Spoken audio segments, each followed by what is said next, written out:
మీకందరికీ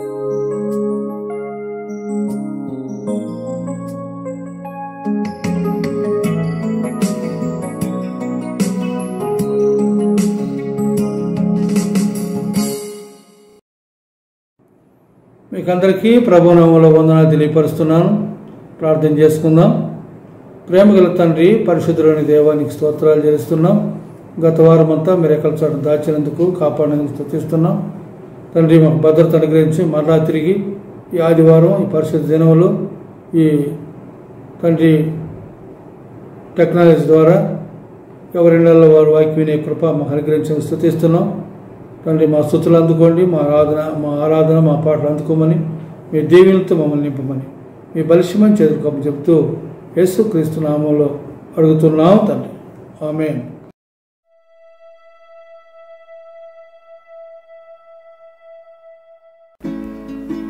దేవా, నిన్ను గూర్చి నేను ఒక క్రొత్త కీర్తన పాడుతాను.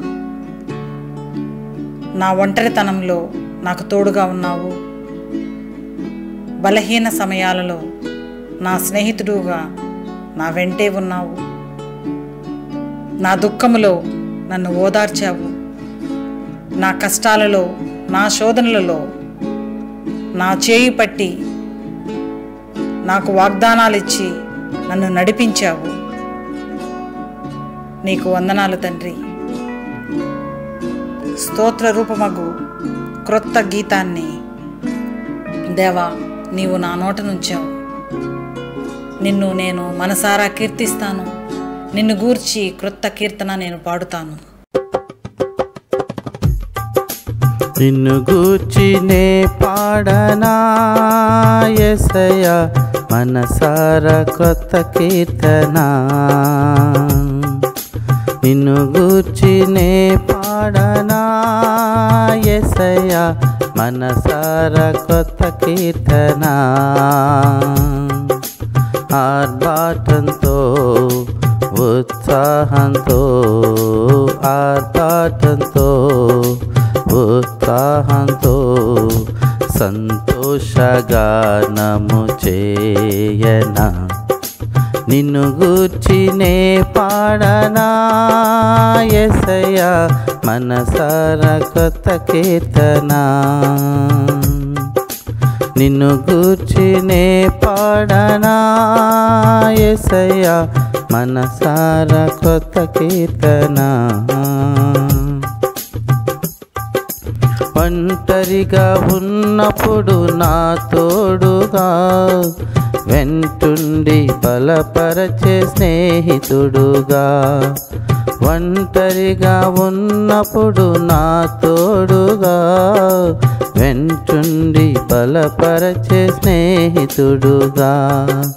నడిపించు వాగ్దాన సంకీర్తన, నడిపించు వాగ్దాన సంకీర్తన. ఆర్భాటంతో ఉత్సాహంతో, ఆర్భాటంతో ఉత్సాహంతో సంతోషగానము చేయనా. నిన్ను గూర్చి నే పాడనా యేసయ్యా, మనసారా క్రొత్త కీర్తన. దుఃఖములో ఉన్నప్పుడు ఓదార్పుగా, కష్టాల కడ తీర్చే ఆయుధముగా. దుఃఖములో ఉన్నప్పుడు ఓదార్పుగా, కష్టాల కడ తీర్చే ఆయుధముగా. వినిపించు స్తోత్రాల సంకీర్తన, వినిపించు స్తోత్రాల సంకీర్తన. ఆర్భాటంతో ఉత్సాహంతో, ఆర్భాటంతో ఉత్సాహంతో సంతోషగానము చేయనా. నిన్ను గూర్చి నే పాడనా యేసయ్యా, మనసారా క్రొత్త కీర్తన. శోధనలో ఉన్నప్పుడు చేయూతగా నిగ్రహము కలిగించు సాధనముగా, శోధనలో ఉన్నప్పుడు చేయూతగా నిగ్రహము కలిగించే సాధనముగా, బోధించు కట్టడల సంకీర్తన, బోధించు కట్టడల సంకీర్తన, ఆర్భాటంతో ఉత్సాహంతో, ఆర్భాటంతో ఉత్సాహంతో సంతోషగానము చేయనా, నిన్ను గూర్చినే పాడనా యేసయ్యా మనసార కొత్త కీర్తన, నిన్ను గూర్చినే పాడనా యేసయ్యా మనసార కొత్త కీర్తన, ఆర్భాటంతో ఉత్సాహంతో, ఆర్భాటంతో ఉత్సాహంతో సంతోషగానము చేయనా, నిన్ను గూర్చినే పాడనా యేసయ్యా మనసార కొత్త కీర్తన, నిన్ను గూర్చినే పాడనా యేసయ్యా మనసార కొత్త కీర్తన.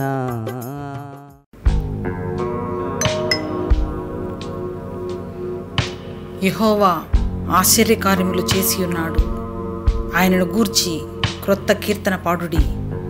ఆయన దక్షిణ హస్తము, ఆయన పరిశుద్ధ బాహువు ఆయనకు విజయము కలుగు చేసి ఉన్నది. ఆకాశము మహాకాశములు, భూమి దాని సర్వస్వం దేవునిని కీర్తిస్తూ ఉంది. ఆకాశ పక్షులు, భూజంతువులు, నీటిలో నివసించే ప్రాణులు, అన్ని జీవరాశులు దేవుని పొగుడుతూ ఉన్నాయి. దేవుడు నీకు నాకు చేసిన మేళను లెక్క పెడితే అవి సముద్రపు ఇసుక రేణువుల కంటే ఎక్కువగా ఉన్నాయి. మనమందరము మన దేవుని స్తుతిద్దాం, లెక్కించలేని స్తోత్రములు ఆయనకే చెల్లిద్దాం.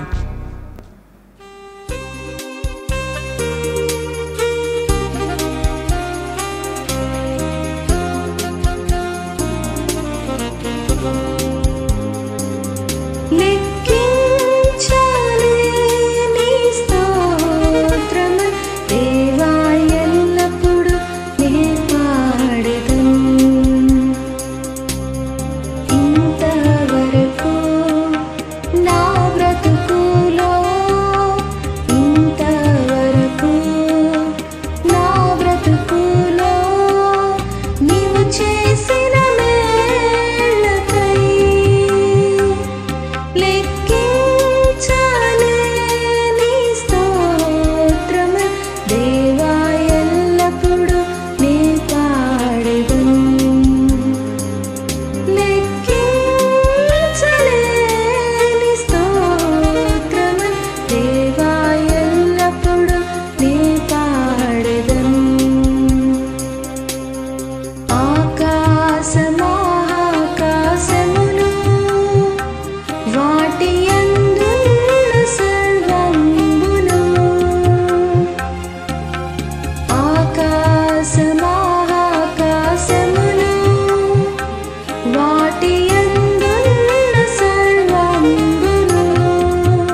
అడవిలో నివసించునవన్నీ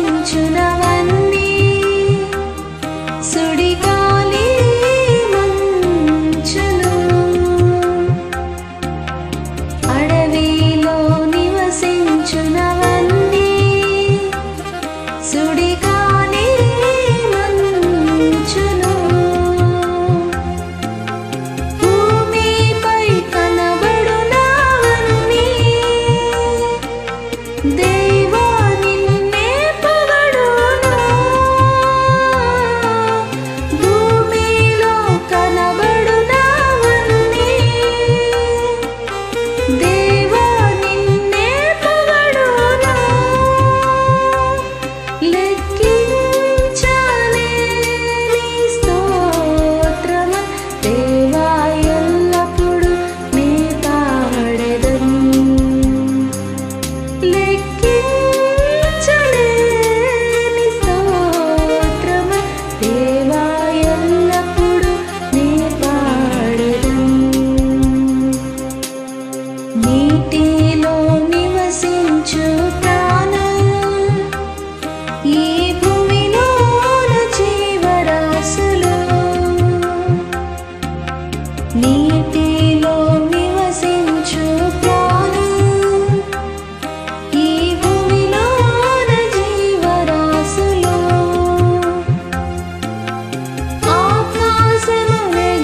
ఆకాశమునెగురునవన్నీ ప్రభువా నిన్నే కీర్తించు ఆకాశమునెగురునవన్నీ ప్రభువా నిన్నే కీర్తించు లెక్కించలేని స్తోత్రము దేవా ఎల్లప్పుడూ నీ పాడెదను లెక్కించలేని స్తోత్రము దేవా ఎల్లప్పుడూ నీ పాడెదను ఇంతవరకు నా బ్రతుకులో ఇంతవరకు నా బ్రతుకులో నీవు చేసిన మేలకై లెక్కించలేని స్తోత్రము దేవా ఎల్లప్పుడూ నీ పాడెదను లెక్కించలేని స్తోత్రము దేవా ఎల్లప్పుడూ నీ పాడెదను దేవా ఎల్లప్పుడూ నీ పాడెదను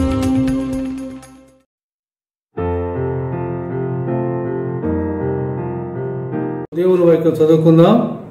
మత్తయి సువార్త 19వ అధ్యాయం 16వ వచనం నుండి 22వ వచనం వరకు. ఇదిగో ఒకడు ఆయన ఎద్దుకు వచ్చి, బోధకుడా, నిత్యజీవం పొందుటకు నేను ఏ మంచి కార్యం చేయవలనని ఆయన అడిగాను. అందుకు ఆయన, మంచి కార్యమును గురించి నన్ను ఎందుకు అడుగుతున్నావు? మంచివాడు ఒక్కడే. నీవు జీవములో ప్రవేశింపబోని ఎడల ఆజ్ఞలను గైకొనమని చెప్పాను. అతడు ఏ ఆజ్ఞలని ఆయన అడగగా, యేసు నరహత్య చేయవద్దు, వ్యభిచరించవద్దు, దొంగిలవద్దు, అబద్ధ సాక్ష్యం పలకవద్దు, తల్లిదండ్రులను సన్మానింపము, నిన్ను వలె నీ పొరుగువాన్ని ప్రేమింపవలను అనునవియే అని చెప్పాను. అందుకు ఆ యవనుడు, ఇవన్నీ అనుసరించునే ఉన్నాను, ఇకను నాకు కొదువ ఏమని ఆయన అడిగాను. అందుకు యేసు, నీవు పరిపూర్ణుడు ఒకటకు కోరిన ఎడల పోయి నీ ఆస్తిని అమ్మి బీదలకిమ్ము, అప్పుడు పరలోకమందు నీకు ధనము కలుగును. నీవు వచ్చి నన్ను వెంబడించమని అతనితో చెప్పాను. అయితే ఆ యవనుడు మిగిలిన ఆస్తి గలవాడు గనుక ఆ మాట విని వ్యసనపడుచు వెళ్ళిపోయాను. ప్రార్థన చేసుకుందాం. మహాపరిశుద్ధమైన తండ్రి, జీవాధిపతి, నీకు స్తోత్రాలు చెల్లిస్తున్నాం. తండ్రి, ఈ వాక్యం ద్వారా మమ్మల్ని దర్శించమని, వెలిగించమని, మాతో మాట్లాడమని ప్రార్థిస్తున్నాం. తండ్రి, మా ఆత్మకు క్షేమం దయచేయమని ప్రార్థిస్తున్నాం. ఆత్మకు బలం దయచేయమని ప్రార్థిస్తున్నాం. మీ వాక్య వెలుగులు మమ్మల్ని పరిశీలించుకోవడానికి కృప దయచేయండి. మమ్మల్ని మీ చేతికి అప్పచెప్తూ మీ అధ్యక్షతను సమస్తం జరిగించమని యేసుక్రీస్తు నామములో ప్రార్థిస్తున్నాం తండ్రి. ఆమేన్. ఇప్పుడు మనం చదువుకున్న భాగం ఈ సువార్తలోనే కాకుండా మార్కు సువార్తలోను లూకా సువార్తలో కూడా ఉంది. కాబట్టి మార్కు సువార్త 10వ అధ్యాయం 17వ వచనంలో మనం చదువుకుంటే, ఆయన బయలుదేరి మార్గమున పోచుండగా ఒకడు పరిగెత్తుకొని వచ్చి ఆయన ఎదుట మోకాళ్ళుని, సద్బోధకుడా, నిత్య జీవమునకు వారసున్నట్టుకు నేనేం చేయదునని ఆయన అడిగాను.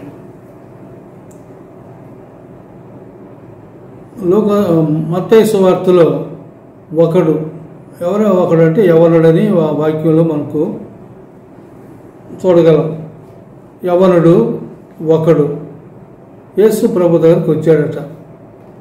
అదే మార్కు సువార్తలో ఏం రాయబడిందంటే పరిగెత్తుకుని వచ్చాడట. ఆ యవనుడు పరిగెత్తుకుని వచ్చి ఆయన మోకాళ్ళుని ఇక ప్రభువుతో మాట్లాడుతున్నాడు, నిత్యజీవం పొందుటకు నేనేం చేయాలని. ఇదే సందర్భం లూకా సువార్త 18వ అధ్యాయం 18వ వచనంలో కూడా ఉంది. ఒక అధికారి ఆయన చూచి, సద్బోధకుడా, నిత్య జీవమునకు వారసున్నట్టుకు నేనేం చేయవలనని ఆయన అడిగాను. ఈ భాగం చూస్తే అధికారి అని చెప్పబడింది కనుక ఈ యవనుడు అధికారి, ఈ యవనుడు మరి ధనవంతుడు, ఈ యవనుడు విధేయత కలిగిన వాడు. అయితే ఈయనలో ఒక ఆలోచన కలిగింది, ఒక కోరిక కలిగింది, నిత్య జీవం పొందుటకు నేనేం చేయాలి. పరిగెత్తుకుని వచ్చాడు, మోకరించినాడు, అన్ని లక్షణాలు బాగున్నాయి, తగ్గించుకున్నాడు. అప్పుడు ప్రభువుతో అడిగాడు. ప్రభు ఏమన్నా అంటే, నువ్వు ఆజ్ఞలను అనుసరించంటే, ఏ ఆజ్ఞలు అంటే వరుసగా చెప్పబడ్డాయి.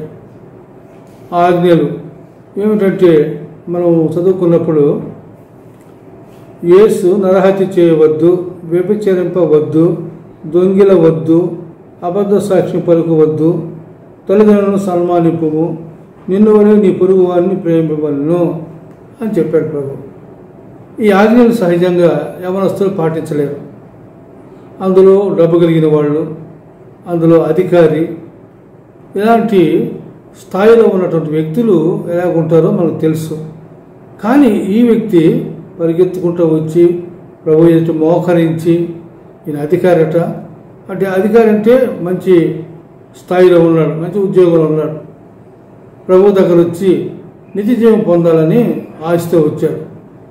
వచ్చిన వ్యక్తి ఏ మంచి కార్యం చేయాలి, ఏం చేయాలి, నేనేం చేస్తే నిత్య జీవం పొందగలను అనే ప్రశ్నతో వచ్చాడు. నిత్య జీవం పొందాలని ఆశ ఉంది. కానీ ఇలాగే మరి ధనవంతులు కొంతమంది గురించి ఆలోచిస్తే, నిత్య జీవం అంటే ఎందుకు నిత్య జీవం అంటే నిరంతరం జీవించడం. నిత్య జీవం అంటే భూలోకంలో జీవించాలా, చనిపోయిన తర్వాత కూడా జీవించాలా అనే ఆలోచన. శరీరంతో మాత్రము అలా జీవించలేము. శరీరము మరి బాల్యము, యవ్వనము, వృద్ధాప్యం ఉంటుంది శరీరానికి. కనుక శరీరంతో ఉండేవాళ్ళు శరీర జీవితంలో నిరంతరం జీవించలేము. ఆత్మనదే, ఆత్మ భూలోకంలో జీవించాలి, పరలోకంలో జీవించాలి. ఈ ఆత్మ జీవించాలంటే ఈ ఆత్మను ఎవరు అలాగూ జీవించేటట్టు చేయగలరు అంటే యేసు ప్రభు మాత్రమే. ఎఫ్సి పత్రిక 2వ అధ్యాయంలో ప్రారంభంలో ఏం రాయబడిందంటే, మీ అపరాధముల చేతను పాపముల చేతను మీరు చచ్చిన వారైండగా దేవుడు క్రీస్తు కూడా మిమ్మల్ని బ్రతికించను అని ఉంది. క్రీస్తు ఎందుకు వచ్చాడు ఈ లోకంలోకి? బ్రతికించడానికి వచ్చాడు. లోకంలో ఉన్న ప్రతి మనిషి ఆత్మలో చనిపోయి ఉన్నాడు, శరీరంలో జీవిస్తున్నాడు, ఆత్మలో చనిపోయిన వ్యక్తి. కనుక భూలోకంలో బ్రతికిన అనుభవం లేకపోతే చనిపోయిన తర్వాత ఆత్మ వెళ్ళే లోకంలో జీవించలేము. కనుక జీవించటం అనేది భూలోకంలో జరగాలి, అది శరీరంలో జరగదు, ఆత్మలో జరగాలి. ఇంత ఇంత ఇంత కార్యము ఉంది దాంట్లో. కాబట్టి ఈ యవనుడు లేక ఈ అధికారి వచ్చి మంచి ప్రశ్న అడిగినాడు. కానీ తన ఉద్దేశం ఏంటంటే ఏ మంచి కార్యం చేయాలి, ఏ మంచి కార్యం చేయాలి. ఏమనుకున్నాడు? డబ్బు ఉంది కదా, ఏదన్నా బీదలకి ఏదన్నా ఇవ్వమంటాడేమో, లేక రోడ్డు ఏదన్నా వేయమంటాడేమో, ఊరికి రోడ్డు లేకపోతే ఆసుపత్రి కట్టించమంటాడేమో, ఇంకా మరి గోదానం భూదానం అంటారు, అటువంటి దానాలు కానీ అనేకులకి సహాయం చేయటం కానీ ఇటువంటివి అనుకున్నాడు. ఇటువంటి చేస్తే భూలోకంలోనే వారికి తగినటువంటి ఫలము లభిస్తుంది, దేవుడు ఇస్తాడు. అలాగే అటువంటి మంచి మనసుతో చేస్తే. కానీ నిత్యజీవం వెళ్ళాలంటే డబ్బుతో పని అయ్యే పని కాదు. అలాగే డబ్బుతో అయ్యే పని అయితే ధనవంతులందరూ ఈ పాటికి పరలోకంలోకి మరి టికెట్ కొనుక్కొని పోయి ఉండేవాళ్ళు. పరలోకానికి వెళ్ళటానికి డబ్బుతో పరలోకం వెళ్ళలేము. మరి ఎవరి ద్వారా వెళ్ళగలం? దేవుడు యేసు ప్రభువును పంపించాడు. ఎందుకోసం పంపించాడంటే దేవుడు లోకమును ఎంతో ప్రేమించెను, కాగా తన అద్వితీయ కుమారుడుగా పుట్టిన వాని యందు విశ్వాసం ఉంచు ప్రతి వాడును నిత్య జీవం పొందుటకు ఆయన అనుగ్రహించెను. నిత్య జీవము అంటే భూలోకంలో జీవించాలి, పరలోకంలో తర్వాత లోకంలో కూడా జీవించాలి, ఎల్లకాలం జీవించాలి. అది దేవుని ఉద్దేశం. సాతాను వచ్చి మనిషిని మోసం చేసి పాడు చేసి దేవునికి విరోధంగా ప్రవర్తించేటట్టు చేసిన దాన్ని బట్టి మనిషి పాపంలో పడిపోయాడు, ఆత్మలో చనిపోయాడు. కనుక ఇప్పుడు ఆత్మలో బ్రతకాలి. ఈ యవనుడికి ఏముందంటే ఏదైనా మంచి కార్యం చేయమని చెప్తే నేను పరలోకం వెళ్ళగలను కదా, నిత్య జీవం పొందగలను కదా అనే ఆలోచనతో ఈయన వచ్చాడు. అయితే మనం కొన్ని విషయాలు చూద్దాం. లూకాసు సువార్త 19వ అధ్యాయంలో ఒక ధనవంతుడు ఉన్నాడు. అతను ఏ మంచిగా చేయాలనే ఆలోచన కాదు, కానీ యేసునే చూడాలనుకున్నాడు. యేసు కోసం పరిగెత్తినాడు. యేసు కోసం అందరికంటే ముందుగా పరిగెత్తి మేడి చెట్టు ఎక్కి ఆ చెట్టు మీద నుంచి యేసును చూసినాడు. యేసును చూడాలి, యేసును కలుసుకోవాలి, ఆయన మాటలు వినాలి. ఇది యేసు కావాలి ఆయనకు. కాబట్టి యేసును చేర్చుకున్నప్పుడు యేసు ఆ చెట్టు దగ్గరకు వచ్చి కనులెత్తి పైకి చూసి, జక్కయ్య త్వరగా దిగిరము, నేడు నేను నీ ఇంట బస చేయవలసిందని చెప్పాడు. వెంటనే అతను దిగతానే యేసు ప్రభు ఏం చెప్పాలి, నేను నేడు నీ ఇంట బస చేయాలి అని చెప్తే దిగతానే తను చెప్పిన మాట ఏంటంటే, ప్రభువా నా ఆస్తిలో సగం పేదలకు ఇస్తున్నాను అన్నాడు. ఎవరైనా అన్యాయంగా తీసుకుంటే 4 వంతులు చెల్లిస్తాను. ఏమిటి పరిస్థితి? యేసు అవసరం. యేసు లోకంలోకి నీ జీవితంలోకి వస్తే నీలో ఉన్న దురాశలన్నీ తొలగిపోతాయి. యేసుకు నీ హృదయం ఇస్తావా? యేసుకు నీ హృదయం ఇస్తే నీవు ఏ మంచి కార్యం కాదు, మనలో మంచి అనేది లేదు, ఏ మానవుల్లో కూడా మంచి లేదు. మంచి కార్యం ఏముంది? మంచి కార్యం వెనక స్వార్థం ఉంది, పేరు కోసం చేసేవాళ్ళు ఉంటారు. అలా కాకుండా నిజంగా వేదనను ప్రేమించేవాళ్ళు ఎవరున్నారు? నిన్ను వల్ల నీ పొరుగు వారిని ప్రేమించంటే ఎవరు ప్రేమిస్తారు? కానీ ఆ స్వభావం ఎవరిస్తారంటే యేసుక్రీస్తు ప్రభు మాత్రమే ఇవ్వగలడు. కాబట్టి యేసు ప్రభు దగ్గరికి జక్కయ్య వచ్చి యేసునే చూడాలనుకున్నాడు. తర్వాత తను అక్రమంగా సంపాదించిన ఆస్తి అంతా పోగొట్టుకోవడానికి ఇష్టపడ్డాడు. ఎందుకంటే యేసు కావాలి, ఈ ఆస్తి దేవుని నేను నిత్య జీవం పొందడానికి నాకు ఆటంకమని దాన్ని తొలగించుకున్నాడు. మనం చదువుతాం లూకాసు వార్త 19వ అధ్యాయంలో జక్కయ్య చరిత్ర గురించి. అయితే మరి ఇంకొక ధనవంతుడు ఉన్నాడు. లూకాసు వార్త 16వ అధ్యాయంలో ఒక ధనవంతుడు ఉన్నాడు. వాడెవడంటే దేవుని లెక్క చేయడు, మనుషులు లెక్క చేయడు, సేవకులు లెక్క చేయడు, వాక్యం వినడానికి కూడా ఇష్టం లేదు. అసలు లాజరు, పేద లాజరు తన ఇంటి వాకిలి పడి ఉంటే ఏనాడు తన వైపు చూడలేదు, ఏనాడు తనకు అన్నం పెట్టమని చెప్పలేదు, ఏనాడు తన వర్షాలు బయట ఉండాడే తనకు పాక వేద్దామే, ఇల్లు కట్టిద్దాం అనుకోలేదు, అనారోగ్యంతో ఉన్నాడే వైద్యం చేయిద్దామే అనుకోలేదు, వాడు సంగతే పట్టించుకోలేదు. ఎందుకంటే తన ధనం మీద తన మనసు ఉంచుకున్నాడు. తన ధనాన్ని తను ఎక్కువగా ప్రేమించినాడు ధనాన్ని. ప్రభు అన్నాడు మత్తయి సువార్తలో 6వ అధ్యాయంలో ఏమన్నంటే, ఎవడనో దేవునికి స్థితికిని దాసులుగా ఉండనేరరు. ఎవరికైనా ఒకరికి ఉండాలి దాసులుగా. ముఖ్యంగా ప్రభు చెప్పిన మాట ఏంటంటే, నీ ధనం ఎక్కడ ఉండునో అక్కడ నీ హృదయం ఉండునని మత్తయి సువార్త 6వ అధ్యాయంలో ప్రభు చెప్పిన మాటలు ఉన్నాయి.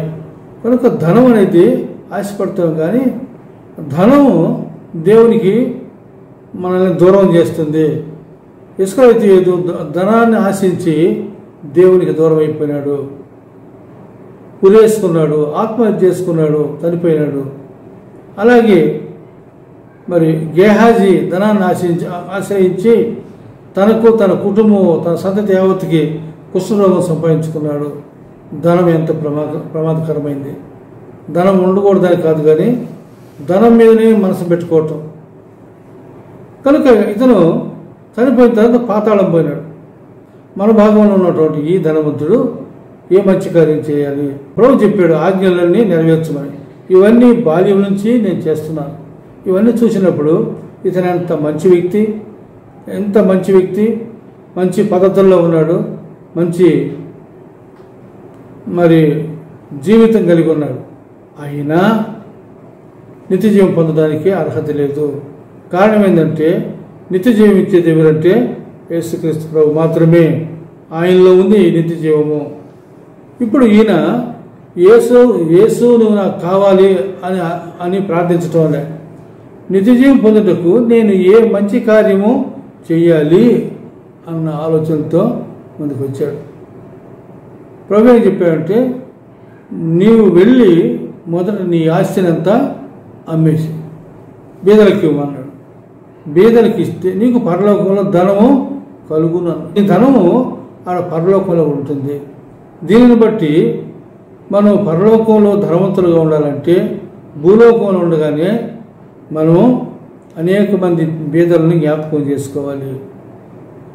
ప్రభు చెప్పినాడు 6వ అధ్యాయంలో, నువ్వు ధర్మం చేయనప్పుడు నీ కుడి చేతితో చేసేది నీ ఎడమ చేతికి తెలియకూడదు అన్నాడు. ఎంత జాగ్రత్తగా ధర్మం చేయాలి. ధర్మం చేయటం అవసరం, బీదలను జ్ఞాపకం చేసుకోవటం అవసరం. మరి దేవుని వాక్యంలో ఏం రాయబడిందంటే, సామెతల గ్రంథం 19వ అధ్యాయం 17వ వచనం, బీదలను కనికరించువాడు యెహోవాకు అప్పించువాడు వాని ఉపకారమునకు ఆయన ప్రత్యుపకారము చేయను. ఎవరినైనా సరే బీదలను మనం జ్ఞాపకం చేసుకొని ఇప్పుడు అవసరాలు మనం తీరిస్తే, వాడి మీద మనం దయ చూపిస్తే, వస్త్రం ఇచ్చినా, ఆహారం ఇచ్చినా, డబ్బు ఏదైనా సహాయం చేసినా దానికి ప్రత్యుపకారం ఇస్తాడంట. అయితే మానవ ఆలోచన ఏంటంటే, వాడికి ఇస్తే ఏమొస్తుంది మనకు? సామెత లోకంలో ఉన్నవాడికే ఇస్తాడని. కనుక దేవుని వాక్యం చెప్తాలే, బీదలను కనికరిస్తే యెహోవాకు అప్పించేవాడు వానికి ఆయన ప్రత్యుపకారం చేస్తాడంట. ఆయన చేసే ఉపకారం ఎక్కువగా ఉంటుంది. కనుక ఇది మనము జ్ఞాపకంలో ఉంచుకోవాలి. కనుక బీదలకు ఆస్తి అమ్మి, నీ ఆస్తిని అమ్మి బీదలకు ఇమ్మన్నాడు. అంటే ఆస్తి ఉండకూడదని కాదు, అతనికి ధనం మీద మనసు పెట్టుకున్నాడు, ధనం మీద అనుకున్నాడు. ధనం ఉంటే విలువని, ధనం ఉంటే అందరూ గౌరవిస్తారని, ధనం ఉంటే మరి అందరూ లోబడతారని, ధనం ఉంటే మరి ప్రతి అవసరం తీరుతుందని తను అనుకున్నాడు. భూలోకంలో తీరచ్చు, కానీ శరీరము భూలోకంలో వదిలేస్తావు. అందుకోసమే ప్రసంగి గ్రంథంలో 12వ అధ్యాయం 7వ వచనం ఇలాగ రాయబడింది. ప్రసంగి 12:7, మన్నైనది వెనుకటి వల్లనే మరలా భూమికి చేరును. ఆత్మ దాని దయచేసిన దేవుని యొద్దకు మరలా పోవును. కాబట్టి 2 భాగాలు ఏర్పడిపోతాయి. శరీరం వేరవుతుంది, ఆత్మ వేరైపోతుంది. ఆత్మకు భూలోకంలో చావు లేదు. ఆత్మను భూలోకంలో ఎవరు బంధించలేరు. శరీరాన్ని చూస్తాం, ఏడుస్తాం, తీసుకెళ్లి తర్వాత సమాధి చేస్తాం. కనుక ఆత్మ దేవుని దగ్గరికి వెళ్ళిపోతుంది. ఈ లోకాన్ని నుంచి వదిలి మరొక లోకంలోకి వెళ్ళిపోతుంది. నిత్య జీవం పొందిన ఆత్మ అయితే భూమి మీదుగా బ్రతికిన అనుభవం ఆ ఆత్మకుంటే అక్కడ యేసు ప్రభు దగ్గర నిరంతరము యేసు ప్రభువులో మరణం లేదు. ఆయన నిరంతరం జీవించే వ్యక్తి. ఆయన దగ్గర ఉండేవాళ్ళు కూడా నిరంతరం జీవిస్తుంటారు. కనుక ఈ సంగతులు మనం జ్ఞాపకం చేసుకున్నప్పుడు ప్రభువును మన హృదయంలో చేర్చుకోవాలి. ప్రభువు దగ్గరికి రావాలి. ప్రభువా, నా హృదయంలోకి రా ప్రభువా, నిన్ను గురించిన ఆశ నాకు దయచే ప్రభువా, నీ మీద ఆశ దయచే ప్రభువా.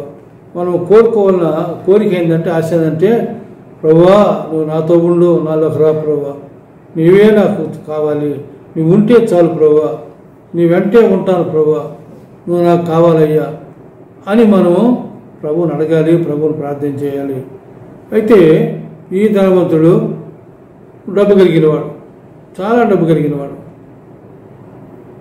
డబ్బు కలిగినవాడు కాబట్టి బీదలకు ఇవ్వడానికి ఇష్టం లేదు.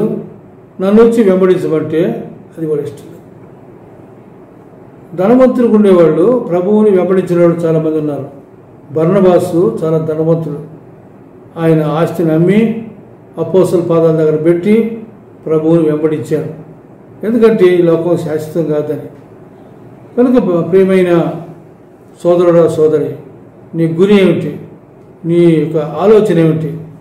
నిత్య జీవాన్ని, దేవుడిచ్చిన నిత్య జీవాన్ని కాపాడుకుంటున్నావా? ఒకవేళ నువ్వు ఇంకా మారు మనసు పొందకుండా ఉంటే, నిత్య జీవులకు రాకుండా ఉంటే, నేడే యేసుని నీ హృదయంలో చేర్చుకో. ప్రభువా, నేను పాపిని ప్రభువా, నా పాపాలు క్షమించు ప్రభువా అని ప్రార్థన చేయి. సామెతల గ్రంథంలో ఒక మాట జ్ఞాపకం చేస్తాను. సామెతల గ్రంథం 15వ అధ్యాయం, సామెతలు 15:24 వచనం. సామెతలు 15:24 వచనం. క్రిందనున్న పాతాళమును తప్పించుకొనవలనని బుద్ధిమంతుడు పరమునకు పోవు జీవ మార్గమున నడుచుకొనును. బుద్ధిమంతుడంట, బుద్ధి కలిగిన వాడంట. అంటే తన జ్ఞానం, బుద్ధి కలిగిన వాడు ఏం చేస్తాడు? తన జీవితాన్ని గురించి ఆలోచిస్తాడు. ఎంతకాలం జీవించినా, ఏది సంపాదించినా అది మనం తీసుకెళ్ళలేం కదా. ఎంతకాలం ఉన్నా ఈ లోకము మంది కాదు కదా అని ఆలోచన ఉంటుంది. వేరొక లోకంలోకి వెళ్ళాలి కదా అని ఆలోచించి బుద్ధిమంతుడు తన క్రింద ఉండే పాతాళం తప్పించుకోవాలని పరమునకు పోవు జీవ మార్గమున నడుచుకొనును. కాబట్టి భూలోకంలో ఉండగానే నీవు పరలోకం పోవడానికి ఆలోచన చేసుకో. నీవు నిరంతరం ఎక్కడ జీవించబోతావు? నిత్యత్వం ఎక్కడ ఉంటావు?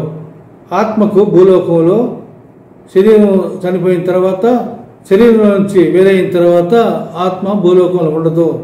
అది వేరొక లోకానికి వెళ్ళిపోవాలి. ఒకటి పాతాళ లోకం వెళ్ళిపోతుంది, లేక ప్రభు దగ్గరికి పరదేశంలోకి వచ్చేస్తుంది. ఎక్కడికి పోవాలనుకుంటున్నావు? ఒక్కసారి ఆలోచించుకో. నీ హృదయం ప్రభువుకి ఇచ్చావా? నీ పాపమును ప్రభు క్షమించినాడా, కడిగినాడా? ప్రభువా, నా హృదయంలోకి రా అని ప్రార్థన చేసావా? ప్రభువా, నా జీవితాన్ని మార్చు ప్రభువా నువ్వు ప్రభుని అడుగుతున్నావా? ప్రభువా, ఇప్పుడు ప్రభు పనిలో చేయమైపోతున్నాం.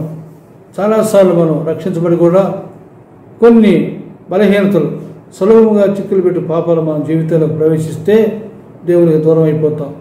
కనుక విశ్వాసానికి కర్త, దాన్ని కొనసాగించే యేసు వైపు చూచుతూ మనం ఎదుట ఉంచబడిన పందెములో ఓపికతో పరిగెత్తాలని ఎబ్రీ పత్రిక 12వ అధ్యాయంలో మనం చూస్తాం. కనుక యేసు వైపు చూడాలి. యేసు వైపు, యేసు అంటే దేవుని వాక్యమే. ఆ వాక్యమే ఆయనకు ప్రకటన గ్రంథం 17వ అధ్యాయంలో దేవుని వాక్యం అనే పేరు ఉందంట యేసు ప్రభుకి. కనుక ఆయన పేరే వాక్యం. వాక్యాన్ని జాగ్రత్తగా చదవాలి. జాగ్రత్తగా వాక్యాన్ని మనం గమనించాలి, ధ్యానం చేయాలి. ఈయన ధనవంతుడు కాబట్టి వ్యసన పడుతూ పోయాడు, బాధపడుతూ దుఃఖపడుతూ పోయాడు. ప్రభు దగ్గరకు వచ్చి దుఃఖపడుతూ పోయాడు. ఏదైనా మంచి కార్యాలు చేయాలనుకున్నాడు, కానీ మంచి కార్యాల వల్ల పరలోక రాజ్యం పోలేము. దేవుని గ్రంథంలో ఏం రాయబడిందంటే చూడండి, ఎఫ్సి పత్రికలో 2వ అధ్యాయం, ఎఫ్ఎస్సి 2 8-9 వచనాలు ఇలాగున్నాయి. మీరు విశ్వాసము ద్వారా మీరు విశ్వాసము ద్వారా కృపచేతనే రక్షించబడి ఉన్నారు. కృపచేతనే రక్షించబడి ఉన్నారు. ఇది మీ వలన కలిగినది కాదు. ఇది మీ వలన కలిగేది కాదు, దేవుని వరమే. దేవుని వరమే. అది క్రియల వలన కలిగినది కాదు కనుక అది క్రియల వలన కలిగినది కాదు కనుక ఎవడనూ అతిశయపడ వీలు లేదు. ఎవడనూ అతిశయపడ వీలు లేదు. కాబట్టి ఇది వరం. రక్షణ అనేది దేవుడు ఇచ్చిన వరం, ఉచితం. రక్షణ ఉచితం కనుక ప్రభువును హృదయంలో చేర్చుకోవాలి. ప్రభు హృదయంలో ఉండు ప్రభువును రోజు ప్రార్థన చేయాలి. ప్రభుతో సహవాసం చేయాలి. నిత్యము ప్రభుతో వేకోజాములు లేచి ప్రార్థనలు గడపాలి, రాత్రిపూట గడపాలి. ప్రభుతో మన జీవితాన్ని మరి ఐక్యం చేసుకోవాలి. ఏ పనికి కానీ ప్రభు లేకుండా ఏది చేయకూడదు, ప్రభుత్వాన్ని మనం ఉండాలి. అలా ఉన్నప్పుడు మనం నిత్య జీవం కలిగిన వారంగా ఉంటాం, దేవుని కొరకు సాక్షులుగా ఉంటాం. కనుక ఈ సందర్భంలో ఈ ధనవంతులు ఎంతో ప్రయాసపడ్డారు. అయితే లోకాసు వార్త 6వ అధ్యాయంలో ప్రభు అన్నాడు, బీదలైన మీరు ధన్యులు, పరలోక రాజ్యం మీది అన్నాడు. లోకాసు వార్త 6వ అధ్యాయంలో బీదలైన మీరు ధన్యులు, పరలోక రాజ్యము మీది అన్నాడు. ఈ ధనము పరలోకం పని కూడా చేస్తుంది. ధనం మీద మనసు ఉంటుంది. ప్రార్థన వల్లనే నిత్యజీవమే కాదు, మన సమస్యలు, మన కష్టాలు, మన బాధలు అవన్నీ కూడా తొలగిపోతాయి ప్రార్థన ద్వారా. కాబట్టి ధనము అశాశ్వతం, ధనము శాశ్వతం కాదు. దేవుని వాక్యము శాశ్వతం. కనుక ప్రియమైన సోదరుడా సోదరి, ఈ వాక్యం వింటున్న నీవు దేన్ని ప్రేమిస్తున్నావు? దేన్ని ప్రేమిస్తున్నావు? ప్రభువుని ప్రేమిస్తున్నావా? వాక్యాన్ని ప్రేమిస్తున్నావా? నిత్య జీవాన్ని ప్రేమిస్తున్నావా? నువ్వు ఉండబోయే రాజ్యాన్ని గురించి ఆలోచన చేసుకో. ఆ రాజ్యంలో ఆకలి దప్పుకులు లేవు. బంగారు వీధులు కలిగిన పట్టణంలోకి వెళ్తావు. దేవునితో నిరంతరం ఉండబోతావు. దేవుని సహవాసంలో ఉంటాం.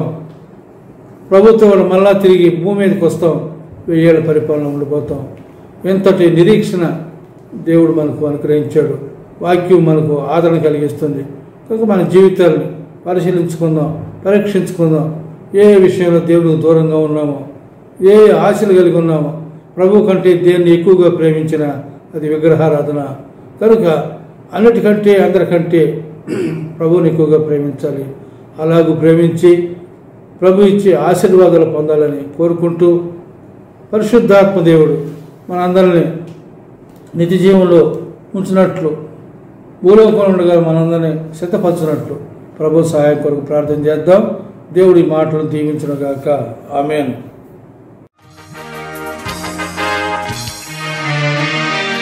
లోకమే నటనాలయం, జీవితమే రంగుల వలయం. లోకమే నటనాలయం, జీవితమే రంగుల వలయం. పరలోకమే మనకు శాశ్వతం, పరలోక దేవుడే నిత్య జీవం. ప్రేమామయుడే ఆ పరమాత్ముడే, పదిలపరచనే రక్షణ భాగ్యం. ఇన్నేళ్ళు ఇలలో ఉన్నాము మనము, చల్లని దేవుని నీడలో. గతించిపోయే కాలం స్మరించు యేసు నామం, సంతోషించు ఈ నవోదయం, సంతోషించు ఈ నవోదయం, సంతోషించు ఈ నవోదయం.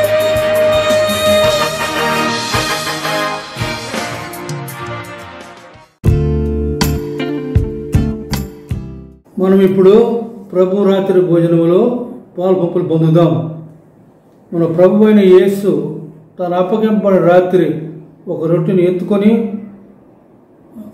కృతజ్ఞతలు చెల్లించి దానిని విరిచి వారికిచ్చి, ఇది మీ కొరకు విరువబడిన నా శరీరం, దీన్ని మీరు పుచ్చుకొని తినుడి, నన్ను జ్ఞాపకం చేసుకుంటూ ఇలాగ చేయని చెప్పాను.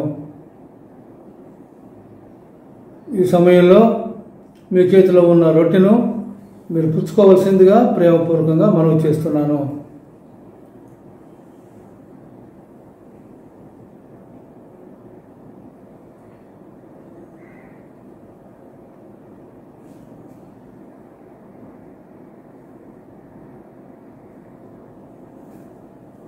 ఆ ప్రకారమే భోజనమైన పిమ్మట ఆయన పాత్రను ఎత్తుకొని, ఈ పాత్ర నా రక్తం వలన క్రొత్త నిబంధన, దీనిలో మీరు త్రాగినప్పుడల్లా నన్ను జ్ఞాపకం చేసుకుంటూ ఇలా చేయని చెప్పాను. ఇప్పుడు మీ చేతిలో ఉన్నటువంటి ద్రాక్ష రసాన్ని పుచ్చుకోవాల్సిందిగా ప్రేమతో మనవి చేస్తున్నాను.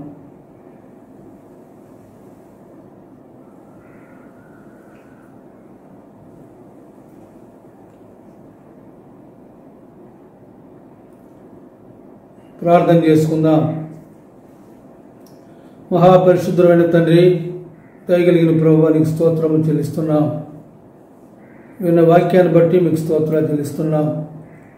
వాక్యపు వెలుగులో మమ్మల్ని దర్శించమని ప్రార్థిస్తున్నాం. మా జీవితాలను చక్కపరచమని ప్రార్థిస్తున్నాం. ప్రభువా, మేము మీ కొరకు నమ్మకమైన వారుగా జీవించడానికి సహాయం చేయండి. మీ సన్నిధి మాతో ఉంచండి.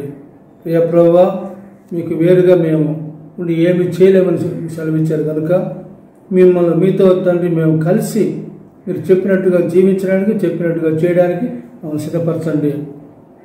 ఎవరైతే యోగ్యంగా పాలు పొందారో వారిని ఆశీర్వదించండి. పొరపాటుగా ఎవరైనా అయోగ్యంగా పొంది ఉంటే అని క్షమించమని ప్రార్థిస్తున్నాం. చేరవచ్చిన ప్రతి కుటుంబాన్ని, ప్రతి వ్యక్తిని దీవించండి. మీ ఆశీర్వాదాలతో నింపండి. వారి అవసరాలు తీర్చండి. మీ కృప తోడుగా ఉంచండి. మహిమా ఘనత ప్రభావం మీకే ఆరోపించుకుంటూ యేసు క్రీస్తు నామములో ప్రార్థించి స్తుతించి అడిగి వేడుకుంటున్నాం తండ్రి. ఆమేన్. మన ప్రభువైన యేసుక్రీస్తు వారి కృప, పరమ తండ్రి అయిన దేవుని ప్రేమ, పరిశుద్ధాత్మని యొక్క అన్యోన్య సహవాసం మనకందరికీ తోడుగా ఉండి కాపాడుగాక. ఆమేన్. Thank you for watching. Please like, share and subscribe for more messages. Love you all. ఈరోజు ఆరాధనలో పాల్గొన్న మీ అందరికీ మా ధన్యవాదములు. దయచేసి లైక్ చేయండి, షేర్ చేయండి, సబ్స్క్రైబ్ చేయండి. బెల్ కొట్టడం అస్సలు మర్చిపోవద్దు. దేవుడు మిమ్మల్ని బహుగా దీవించును గాక. ఆమేన్.